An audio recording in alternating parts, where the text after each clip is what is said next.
안녕하세요. 약먹은 토크 유진이 김지환입니다. 오늘의 주제는 바이오 플러스 명품 앞세워 3년 만에 4배 성장입니다. 그래서 저는 사실 이 시장이 이렇게 큰 줄을 잘 모르겠고 이 필러랑 부톡스도 구분을 잘 못해요. 이거 어떻게 구분해야 되나요? 근데 뭐 둘 다 이제 뿌띠 성형에 쓰이는 건데 그 보톡스 같은 경우에는 좀 주름을 펴주는 거, 필러는 조금 이제 꺼져 있는 거를 좀 채워주는 거, 좀 부풀어 오르게 만들어주는 거 이렇게 생각하시면 될 것 같아요. 대부분 생각할 때 그냥 필러면 필러지 뭐 이렇게 뭐 대단한 차별성이 있어서 이렇게 매출을 이렇게 많이 가져가려 이렇게 질문을 할 수 있을 것 같은데 이 회사는 도대체 어떤 특장점이 있길래 이렇게 빠른 성장을 거둔 거예요? 제가 먼저 질문을 한번 드려볼게요. 예. 필러 성분이 뭔지 아세요? 제가 이거 방송 전에 제가 외웠었는데 일단은 이걸 생각할 때 에베레트산을 먼저 생각했어요. 근데 에베레트산은 아니고 히알루론산이라고 이른바 약자로 HA라고 하더라고요. 근데 이거 외우느냐고 참 고생했어요. 이게 어렵더라고요. HA는 사실 몸 안에 있는 성분이거든요. 항상 이제 몸 안에 있는 건데 이제 그러다 보니까 이제 문제는 뭐냐면 이게 이제 금방 분해돼 버립니다.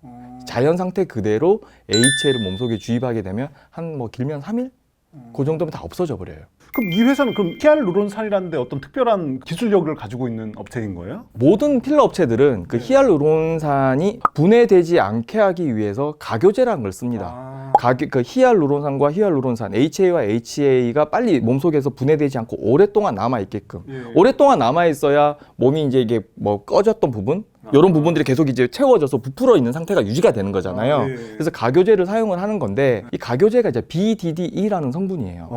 근데 이게 이제 문제는 뭐냐면 독성이 굉장히 강합니다. 많이 쓰면 많이 쓸수록 뭐 피부 괴사나 안면 마비나 필러를 사용해서 나온 부작용들이 다 여기서 나오는 거거든요. 저도 그런 얘기를 많이 들어봤거든요. 그래서 지난 한 뭐 십몇 년간 대한민국 또는 전 세계에 있는 모든 필러 업체들이 어떤 경쟁을 했냐면 가교제를 적게 쓰고도 필러의 효능을 오랫동안 유지하는 그 경쟁을 했어요. 그래서 적게 쓰면서 그 같은 효능을 내면 그게 기술이다 해가지고 그런 필러들이 각광을 받고 시장에서 더 높은 가격을 책정받고 또 소비자는 또 그 제품만 찾는 그런 마켓이 형성이 돼 있었어요. 이 제품의 특장점이 어떤 이런 시술에서 부작용이 적다는 건데 그게 뭐 수치적으로 뭐 드러나는 게 있나요? 다른 회사들은 BDDE라는 가교제를 적게 쓰는 경쟁에 매몰돼서 적게 쓰고 효능이 오랫동안 유지되는 또 기존과 동일하게 유지되는 그 경쟁에 있었더라면 이 회사는 아예 가교제를 다른 걸 사용을 했습니다. 세계 최초로.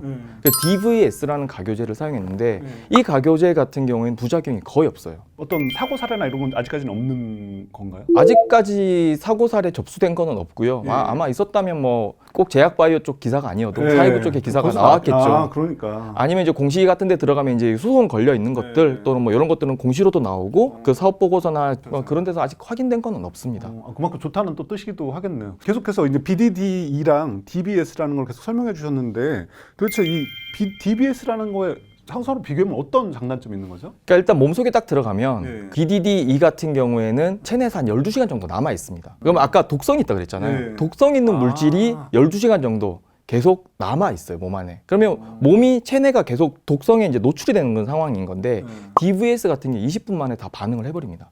체내 반응 속도가 엄청나게 빨라요. 쉽게 설명드리면 휘발유 있잖아요. 보면 확 타버리잖아요. 그런 식으로 다 타버립니다. 체내에서 남아있는 게 없고 반응 속도가 빠르니까 그만큼 독성에 노출이 덜 되는 거고 그만큼 또 안전하다는 거죠. 근데 안전성만 중요한 건 아니잖아요. 이런 걸 할 때는 기능, 효능 자체가 얼마나 가는지가 또 중요하잖아요. 보통 이제 BDD 필러, 기존 필러 같은 경우에는 한번 주입하게 되면 한 6개월?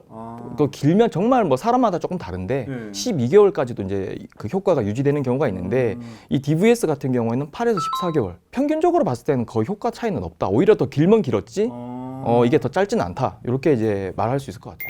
대박인 거네요. 평균적으로 가격이 한 20% 정도 비싸게 팔리거든요. 그러니까 그만큼 명품 필러로. 소비자 입장은 단순히 이제 일단 어떻게 했거나 그 가격이나 성능도 얘기를 했는데 그럼 사용성이 어떤 그런 건 어때요? 이게 사용성 이게 정말 재밌어요. 기존의 필러들 같은 경우에는 예를 들어서 의사가 10ml를 넣으면 딱 10ml만큼만 부풀어 올라야 되는데 이게 이제 그 이상 부풀어 오르기도 하고 그래서 이걸 조절하기가 굉장히 힘들어요. 그 왜 그러냐면 이 BDDE 같은 경우에는 HA와 HA 사이의 그 링크가 굉장히 깁니다. 굉장히 이 멀리 떨어져 있어요. 이 안에 물 분자가 개입을 하기 때문에 얼마나 부풀어 오를지 모르는 거죠. 근데 이제 이 DVS 같은 경우에는 HA와 HA 그 링커잖아요. 이 가교제가 이게 굉장히 사이가 간격이 좁습니다. 물 분자가 조금만 들어가는 거예요. 그래서 10ml 넣으면 딱 10ml 부풀어 올라요. 근데 기존 필러 같은 경우에는 한 3ml 넣으면 10ml 부풀어 오르고 그러니까 수술하는 입장에서는 요만큼만 딱 채워야 되는데 생각보다 더 많이 부풀어 오르기도 하고 그렇게 될 수가 있거든요. 그럼 의사 입장에서는 그걸 더 이제 선호하고 사용할 수밖에 없는 의사 가격이구나. 입장에서는 사용성이 너무 차이가 많이 나는 거죠. 10mm 넣었을 때 10mm 부풀어 오르는 게 편하지. 그럼 소비자 입장에서도 마찬가지 어떤 그런 편의성이 확보가 되겠죠. 이제 소비자 입장에서는 자기가 원하는 만큼의 모양이 있을까잖아요. 그만큼 딱 디테일이, 정확하게. 디테일이 나오는구나. 그렇죠. 우리나라 이게 성형 기술이 좋을 수밖에 없는 이유도 이런데. 그러니까 난 요만큼 하고 싶은데 너무 얼굴이 좀 빵빵해진다 그래야 되나? 그러면 안 되는 거잖아요. 그러니까 딱 그 정확도 면에서는 훨씬 되게 섬세하게 좀 시술을 할 수 있는 그런 필러가 되는 거고, 아까 말씀드린 부작용도 좀 적고, 그럼 효능이 떨어지냐? 그것도 아니고. 자꾸 좀 터지는데 좀 고민을 해봐야 되는지 이거. 하여튼 그러면 제가 봤을 때 안 하셔도 될 것 같아요. 이 기술이라는 이렇게 좋은 기술인데 이 업체만 가지고 있나요 이게? 학계에서는 연구가 오래전부터 돼 왔어요. HA와 HAL 링커로 DVS를 사보면 어떨까? 그런 논문들이 많이 나왔어요. 근데 그걸 실행에 옮긴 기업이 단 하나도 없었어요. 그래서 이 기업이 최초로 이거를 실행에 옮겼고 이걸 상용화시켰고 상품화시켜서 제품을 내놓은 거죠. 그래서 아무리 뭐 논문에 그 내용이 공개돼 있다고 하더라도 DVS 필러를 만들어내는 그 제조 노하우 이건 사실상 영업 기밀이라고 봐야 되는 거거든요. 이 회사만 갖고 있다고 보시면 될 수 있을 것 같아요. 아니 이제 소비자 입장에서 아까 많이 이제 질문을 드렸는데 안전성이나 이런 걸 질문을 드렸는데 이제 투자자 입장에서는 필러만 가지고 이 회사에다 투자를 해야 될 거냐 이건 되게 고민스러울 것 같은데 그럼 이 회사는 그 필러 기술 아까 그 가교제 그 기술밖에 없는 거예요? 아까 말씀드렸지만 HA 그 하이루론산 이거 가교제의 좀 특장점을 갖고 있는 거잖아요. 근데 이게 사실 응용 분야가 굉장히 많아요. 그 단순히 필러에만 쓰는 게 아니라 필러에만 쓰는 게 아니에요. 그래서 이 회사 작년 매출을 보게 되면 한 10% 정도가 유착 방지제에서 나왔거든요. 유착 방지제? 유착 방지 또 새로운 단어를 하면 제가 또 어렵잖아요. 한번 설명을 해주셔야죠. 유착 방지제는 뭐냐면 우리가 수술을 하게 되면 이제 뭐 피부 절단을 하지 않습니까? 근데 이게 만약에 살길이 만약에 그대로 놔두면 살길이 붙어버립니다. 살길이 붙어버리게 되면 염증이 생겨요. 염증이 생기면 이게 나중에는 좀 심하면 합병증까지 갈 수 있거든요. 예를 들어 여자들 같은 경우에 이제 뭐 제왕절개나 이런 거 했을 때 자궁이 붙어버리면 이거 심각해지는 거잖아요. 그래서 유착 방지제라는 걸 발라줍니다. 유착 방지제. 그렇죠. 한자는 제가 1급인데.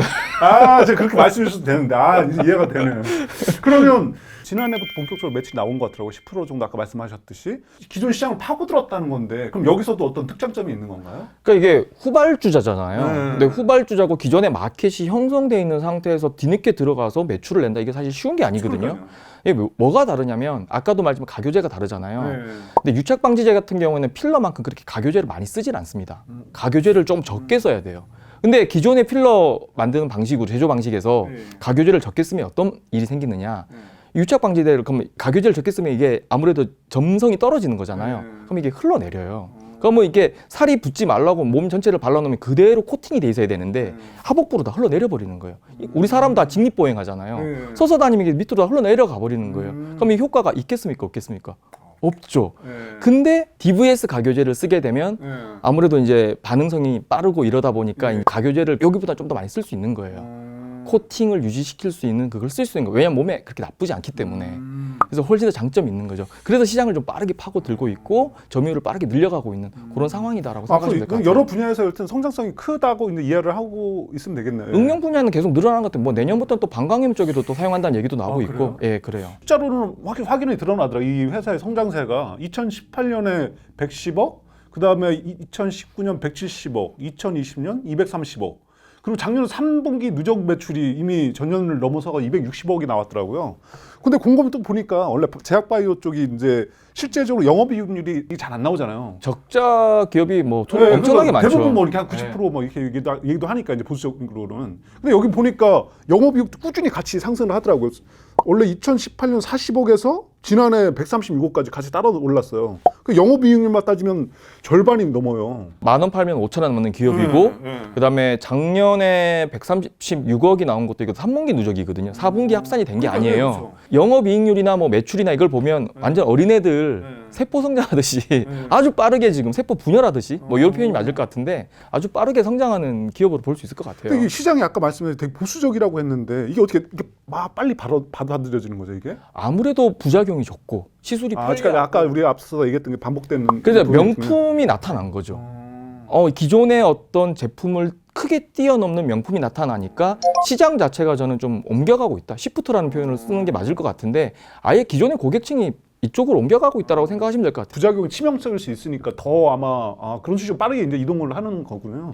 근데 앞으로 그럼 전망성도 굉장히 높겠네요. 그러니까 연구소장님께서 이제 말씀하셨던 거는 이제 작년에 매출액이 이제 한 400억, 영업이익 한 200억 정도 이제 예상한다 그랬는데, 근데 3분기 누적으로는 그 정도 숫자는 안 나올 것 같아요. 조금 뭐 그거보다 좀 낮게 나올 것 같고, 올해는 한 550억 매출액, 그다음에 영업이익 한 300억 정도 예상한다고 했는데, 이것도 조금 보수적으로 보셔도 될 것 같아요. 근데 어찌됐든 간에 이 수치를 향해서 가는 거는 틀림없는 사실입니다. 성장 수치의 어떤 근거는 뭘 제시하시고, 아까 말씀했던 어떤 시장의 어떤 차별화된 경쟁력이라든지 기존의 어떤 성장 추세란 이런 걸 고려해서 이렇게 말씀해 주신 건가요? 지금 현재 이 회사의 매출 구조를 보게 되면 80%가 수출이고 20%가 내수거든요. 근데 이제 글로벌 1위의 어떤 뭐 필러 유통회사 이런 회사들이 우리랑 같이 제휴를 맺자, 총판 계약을 하겠다 이런 식으로 계속 이제 구매차가 늘어나고 있어요. 그래서 이 회사가 지금 아주 빠르게 유통 파트너들이 계속 늘어나고 있는 상황입니다. 그래서 그런 추세들을 봤을 때 그 유통 파트너가 늘어난다는 건 예를 들어서 뭐 브라질 시장에 파트너 생기면 그 시장이 침투를 하는 거잖아요. 이런 것들을 계산했을 때 이 정도 이제 매출액과 영업이익이 나올 수 있다라고 충분히 납득이 되는 생각을 한 거. 사실 이게 뭐 기존에 레코드가 없었으면 이게 좀 허황된 수치라고 생각할 수도 있는데 기존에 이런 매출 성장과 이익 성장을 보여줬기 때문에 충분히 좀 타당한, 또 믿어볼 만한 그런 얘기가 아닌가. 제가 너무 이제 또 의심의 눈치를 봐서 죄송한데, 제가 이렇게 아무래도 그렇게 볼 수밖에 없잖아요. 기자들이 일단 투자자 입장에서도 이게 어떻게 됐거나 투자하려면 이렇게 제대로 봐야 되잖아요. 지난해 상장한 거잖아요. 9월? 근데 당시 이게 뭐 기대를 많이 모았는지 43,000까지 최고가가 올라왔었어요. 근데 지금은 거의 25,000대에 머물고 있거든요. 지금 들어가도 되나? 이게 어때? 이게 지금 공모가 대비해서도 한 10,000원 정도 빠져 있는 상태고, 지금 이제 이 얘기를 좀 하는 이유는 앞에 굉장히 좋은 얘기를 많이 했는데 투자자분들이 성급하게 나 이 회사 너무 좋아 보여, 나 살래, 이렇게 하실까봐 사실은 이 내용을 좀 준비를 했는데, 신규 상장주다 보니까 보호해수 물량 좀 풀리거든요. 보호해수 많이. 근데 보호해수 물량이 어떻게 되냐면 좀 알고 계셔야 되는 게 상장한 지 한 달 보호해수 풀립니다. 그다음에 3개월 풀립니다. 6개월 풀리고요. 그다음에 또 1년 지나면 또 풀리는데 9월 27일 날 상장했으니까 1차 물량 풀렸을 거 아니에요. 그때 전체 상장 지분의 한 13%가 풀렸어요. 한 뭐 190만 주. 지난해 말이죠. 12월 27일 그때도 42만 주. 전체적으로 한 2.9% 정도 풀렸어요. 그럼 여기까지 해서 한 15% 정도가 풀렸잖아요. 그리고 오는 3월 27일 요때 458만 주. 전체 상장 주식의 31%가 풀립니다. 그러니까 물량이 계속 나오고 또 나올 물량이 예정돼 있기 때문에 주가가 사실 올라갈 수 있는 상황이 아니에요. 장기적인 관점을 보고 이제 가야겠군요. 이 회사 자체는. 단기적으로는 이런 어떤 보호예수 물량이 풀리기 때문에 주가 자체 변동성이 굉장히 커질 수밖에 없어요. 그래서 저희가 지금 이제 굉장히 뭐 바이오 플러스 좋은 기업이다 이렇게 소개를 했지만은 그래도 조금은 주의할 필요가 있다라는 얘기를 드리는 거예요.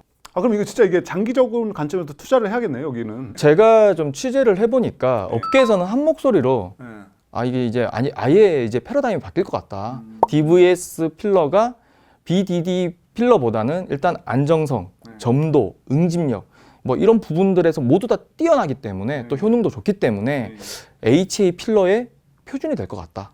아예 표준이 바뀔 것 같다. 이런 부분, 이런 걸 점치는 사람들이 굉장히 많았어요.